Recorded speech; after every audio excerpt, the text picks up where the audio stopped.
Living with ankylosing spondylitis probably means the mornings are the hardest time to get moving. More joint pain, more stiffness, but also there might be some pain. There might be pain in the low back, there might be pain in other areas of the body. For me, I'm a lot more stiff and tight in the mornings. It's always been the case since I was diagnosed.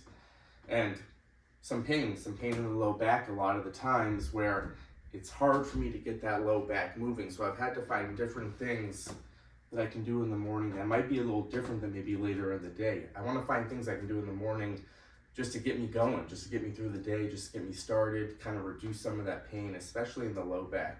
Especially with some of my clients, some positions do not feel great in the morning. One thing I try to do, find things I can do. It makes it a little easier on me. I want to find positions that are easier, I can get into, reduce the pain. So first we think about some different ways to stretch. And of course my favorite is using a wall, because again, my low back can be really tender, really tight, really hard to break up. So I'm going to use the wall first to get some blood flow to the body. Stretch the calves always. So I'm going to work through some different things. But because things are so stiff and tight, I like to move from one thing to the next. Just working a couple repetitions here. Low back drilled into the wall so I can get the core going.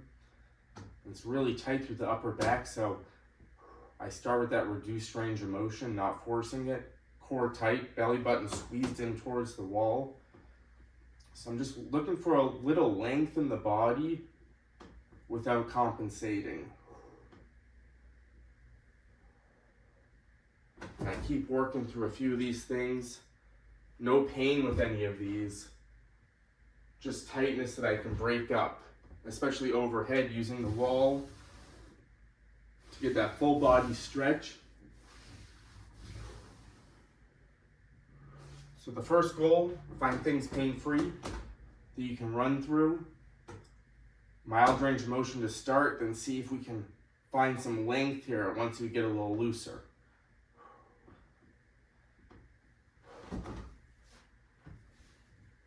And the calves are loosening up a little bit. If you've seen my videos, my calves, my tightest area always from tight hamstrings.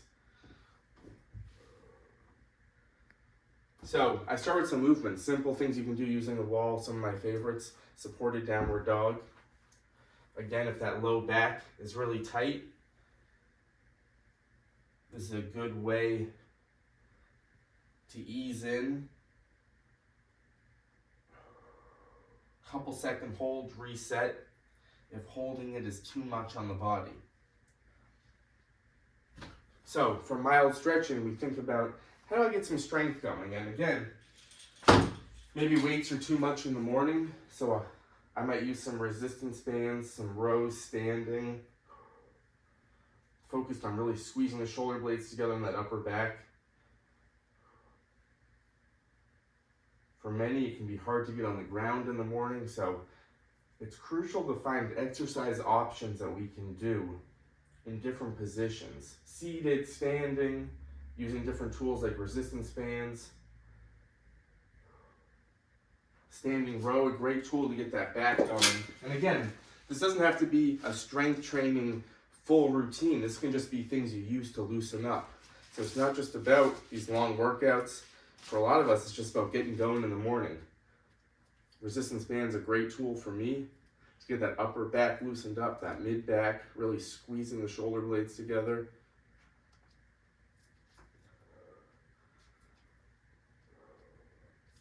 When we think about the lower body, I stretch the calves. I also might want to get a little activation strength to the back of the calves slowly here. A little stretch at the bottom.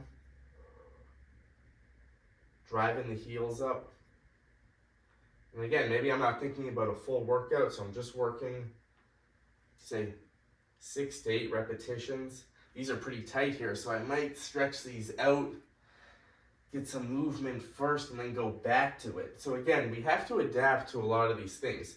Generally, I've worked all this stuff up, and when I'm feeling pretty loose and better, I work a lot of single leg calf raises, but right now my calves are so tight that I'm not even thinking about that. I'm not thinking about progressing the workout. I'm more thinking about, let me just loosen up for now.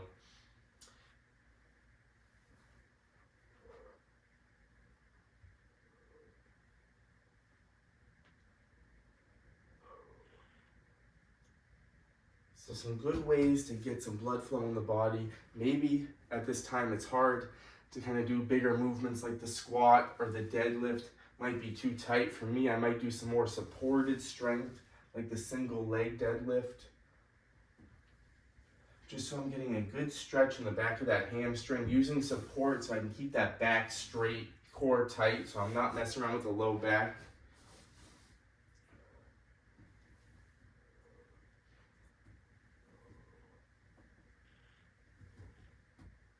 And this might look different side to side. A lot of us deal with different symptoms where one side might be a lot tighter than the other.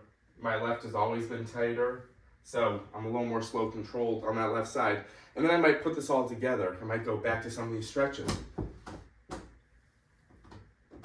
that's a lot looser now because I use the bands, even some of this leg stuff to get the blood flowing.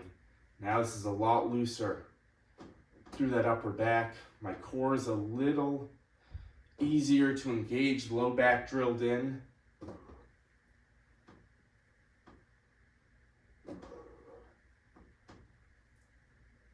So, one of the main things I talk about is adapting in fitness. Maybe these are things that I wouldn't do later in the day. I would look to do some other stuff because I would feel a little looser, but these are things I focus on in the morning because these are the things I can kind of turn to when that low back is really bothering me. Maybe some pain in the low back and I need to get the core going.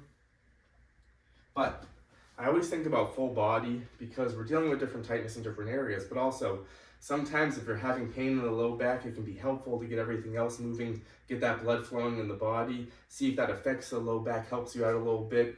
Try to find some of these different positions using a wall, a countertop, seated stuff, using an anchored band. A lot of different ways we can think about fitness, repetitions. Not everything has to be full throttle. Not everything has to be thinking about progressing. You know, I think an important part of fitness is progressing because we want to progress our flexibility, get stronger. But a lot of the times that means just finding things that we can build on, start with, and build up over time. So a lot of my methods are, let's just find things we can consistently do. It's going to help long term, but it's going to help right now so we can get going with the day, loosen up. And that is really the key to ankylosing spondylitis. Find different things you can do in the morning. That's how we build. See you next time.